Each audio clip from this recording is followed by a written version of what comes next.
So to start our pumpkin work, we are going to pick two complementary colors. So those are colors that are across from each other on the color wheel. I'm going to do yellow and purple. Once you have chosen those, you are going to choose which one you're going to draw your pumpkin on. I'm going to do my yellow paper. And then in your resources, I have given you some how to draw pumpkin images that you're welcome to use to help you draw a large pumpkin to fill this space. Once you get your basic shape in, we're going to work on the stem and this top section. So once you have that big, you're going to just check it with me, and then I'm going to flip this over and make sure I'm kind of in the middle there and write my first and last name, room number, and grade level. And then flip it back to the front.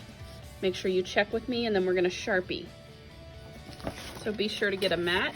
Put that under your paper, and then we are using the fine point. That's the thicker one.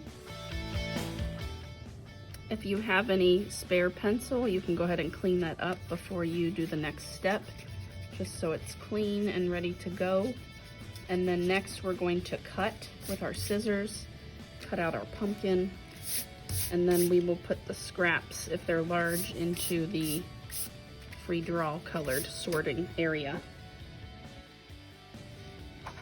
So as I'm cutting, I'm trying to not cut off the black, but cut a little bit into the black so that the black is still going to be on that outside edge of your pumpkin. So that's why I am going a little bit slower than I would normally, because I would like to keep that black showing once it's cut out. If you accidentally cut it out, no big deal. We can just redraw it on our mat and the Sharpie.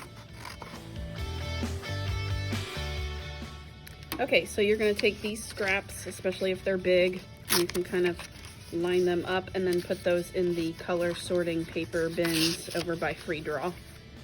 So here's where you want to just check, and you might want to check on your other paper. This is looking like orange paper now. I might have to change my color. And then anywhere you might have cut off the black, go ahead and try to re-outline some of that so that that's back on there. That'll really help those edges stick out when we go to those next steps. So if you need to do that, you can do that.